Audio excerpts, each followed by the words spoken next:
Hello everyone, আসসালামু আলাইকুম। কাছে এবং দূরে, দেশ এবং দেশের বাহিরে যে যেখান থেকে আমার আজকের এই ভিডিওটি দেখছেন, আশা করছি সবাই ভালো আছেন। আমি আলহামদুলিল্লাহ আল্লাহর রহমতে এবং আপনাদের দোয়ায় ভালো আছি।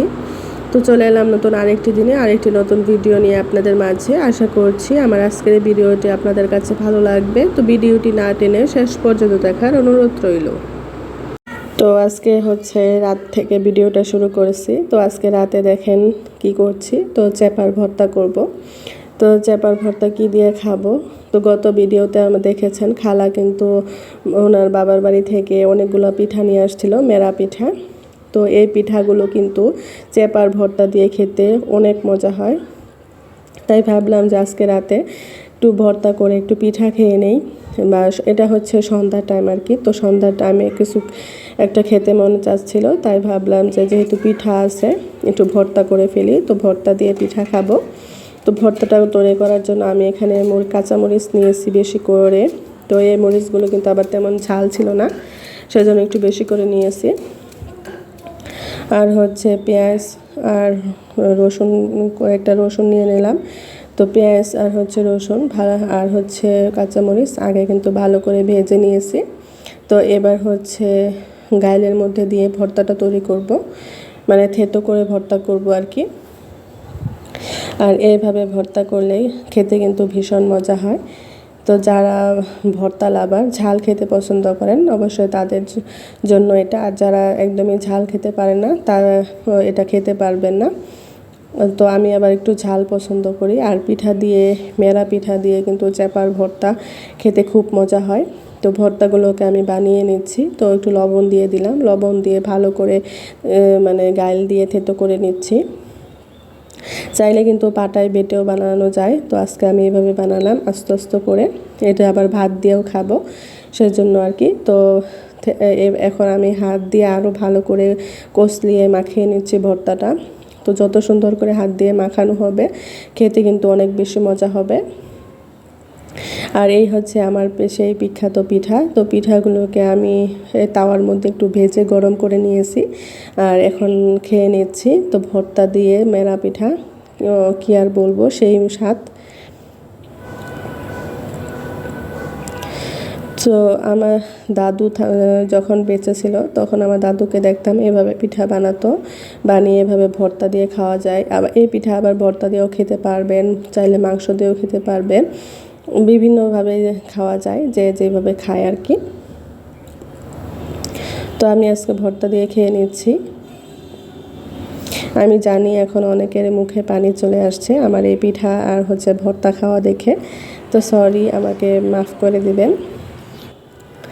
আর এটা হচ্ছে পরদিন সকালবেলা। তো সকালবেলা নাস্তা তৈরি করে, তো কতগুলো কুমড়োর বিচি ছিল, মিষ্টি কুমড়ার বিচি আর কি।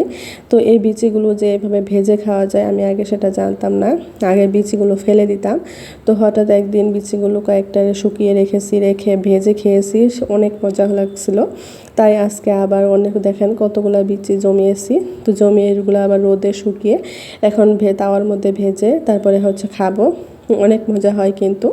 আবার তাওয়ার মধ্যে যখন ভাজছিলাম, তখন কিন্তু একটা একটা করে বিচি ফুটে উঠছিল, ঠাস ঠুস শব্দ হচ্ছিল আর কি।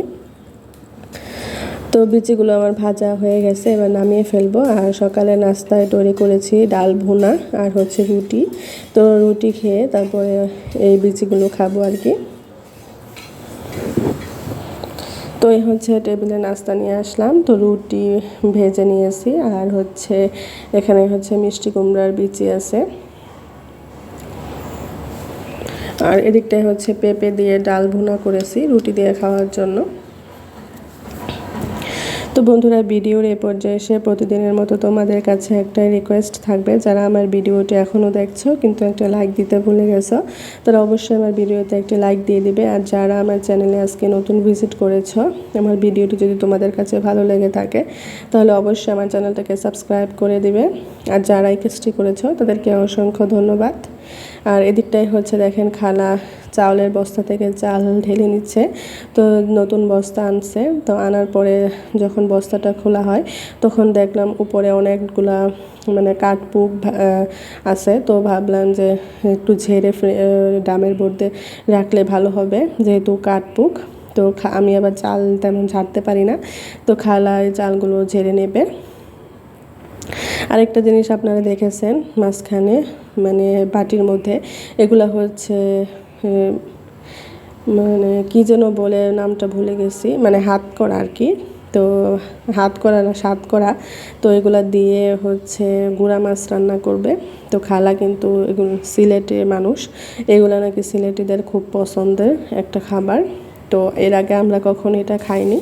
তো খালা যেহেতু সিলেট থাকে ওখানে গিয়েছিল, ওখান থেকে আসার সময় নিয়ে আসছে। তো আজকে সেটা রান্না করছি, দেখেন সাতকরা কীভাবে রান্না করে সেটাই আপনাদের মাঝে শেয়ার করছি। তো প্রথমে কিন্তু এখানে পেঁয়াজ মরিচ আর হচ্ছে রসুন কুচি দিয়ে দিছে, একটু ভেজে নিচ্ছে। তো ভেজে এর মধ্যে আবার মশলা হলুদের গুঁড়া মরিচের গুঁড়া সব মশলা দিয়ে দিছে। তো মানে ওইভাবে সবজি দিয়ে যেভাবে রান্না করে ওইভাবেই আর কি। তো এর আগে কখনো খাইনি, সেজন্য আর কি জানি না কীভাবে রান্না করে। এটা সিলেটিদের নাকি অনেক পছন্দের একটা সবজি। তো আপনারা কমেন্টে জানাবেন কে কে সাতকরা খেয়েছেন গুঁড়া মাছ দিয়ে না ছোটো মাছ দিয়ে বা যে কোনো মাছ দিয়ে রান্না করা যায়। তো এখন একটু ধনিয়ার গুঁড়া দিয়ে দিল আর হচ্ছে লবণ।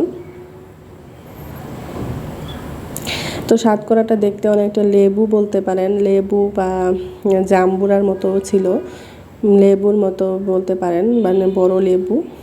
তো এটা দিয়ে ছোট মাছ রান্না করবে। তো এই হচ্ছে সাতকরা, তো সাতকরা কেটে নিয়েছে খালা। তো এখন মশলাটা কষিয়ে এর মধ্যে দিয়ে দিচ্ছে। তো আপনারা যারা যারা খেয়েছেন এটা অবশ্যই কমেন্টে জানাবেন, আর যারা যারা খাননি সেটাও আমাদের জানাবেন। তো এখন এগুলা ভালো করে কষিয়ে নিচ্ছে সাতকরা। আর এখন হচ্ছে মাছগুলো দিয়ে দিল। তো এটা হচ্ছে সাফিলা মাছ ছিল, তো সাফিলা মাছ দিয়ে সাতকরা দিয়ে রান্না করছে। মানে এটা একটু টক টক লাগছিল আর কি, গ্রানটাও খুব সুন্দর।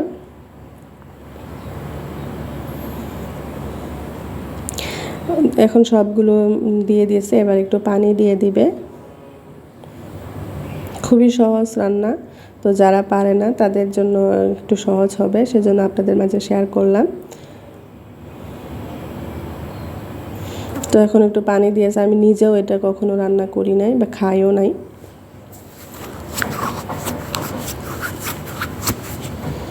তো ঝোল দিয়ে দিল, এর মধ্যে কিন্তু মাছগুলো সিদ্ধ হবে, তরকারিটাও হবে আর কি।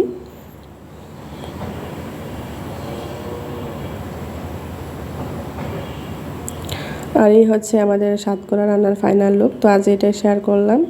ভালো থাকবেন, সুস্থ থাকবেন, বা আল্লাহ হাফেজ।